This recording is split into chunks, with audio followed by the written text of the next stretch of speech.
জিটিএতে ৩১৩ জন শিক্ষকের চাকরি বাতিলে একক বেঞ্চের নির্দেশে অন্তর্বর্তীকালীন স্থগিতাদেশ। অন্তর্বর্তীকালীন স্থগিতাদেশ ১২ সপ্তাহ পর্যন্ত। ৪ সপ্তাহের মধ্যে হলফনামা বিনিময় করবে মামলার সঙ্গে সংযুক্ত সব পক্ষ।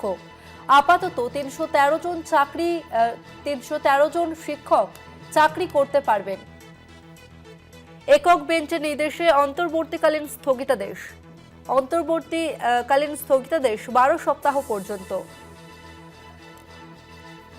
আপাতত ৩১৩ জন শিক্ষক চাকরি করতে পারবেন নির্দেশ আদালতের। জিটিএতে ৩১৩ জন শিক্ষকের চাকরি বাতিল মামলা। আমরা বিস্তারিত জানবো, আমাদের সঙ্গে ফোন লাইনে রয়েছে প্রতিনিধি পীযূষ কান্তি নাগ। পীযূষ দা, আদালতের তরফ থেকে ঠিক কি জানানো হলো? গত বিচারপতি বিশ্বজিৎ বসুর নির্দেশ ছিল যে জিটিএর যে ৩১৩ জন, সেই ১৩ জনের নিয়োগ প্রক্রিয়া সম্পূর্ণ বৈধ ছিল। বিচারপতি বিশ্বজিৎ বসু জিটিএর যে ৩১৩ জন শিক্ষকের চাকরি বাতিল বলে ঘোষণা করেছিল। যে রায়কে চ্যালেঞ্জ জানিয়ে সার্কিট বেঞ্চে মামলা দায়ের হয় এবং সেই মামলায় আজকে বিচারপতি তপব্রত চক্রবর্তী ও বিচারপতি বিশ্বজিৎ চৌধুরী বেঞ্চ এই মামলা শুনানির সময় পর্যবেক্ষণে মন্তব্য করেছেন ১৯৯৭ সালের পর জিটিএর যে আইন রয়েছে সেই আইনের প্রেক্ষিতে ২০০৩ সালের পর সেই আইনের মোতাবেক এই ধরনের যে আদালতের সিদ্ধান্ত কখনো বৈধ হতে পারে না।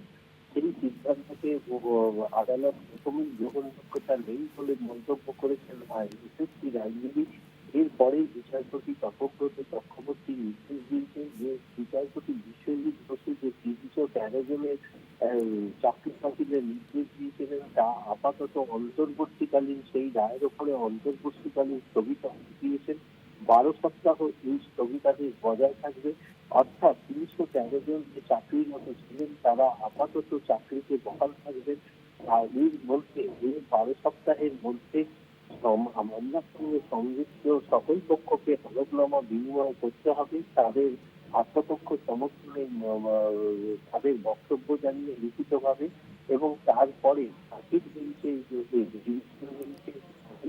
অর্থাৎ এই ডিভিশন বেঞ্চের সামনে দৃষ্টি আকর্ষণ করতে হবে আইনজীবীদের, এবং তারপরেই এই মামলার শুনানির দিন নির্ধারিত হবে। ধন্যবাদ পীযূষ দা।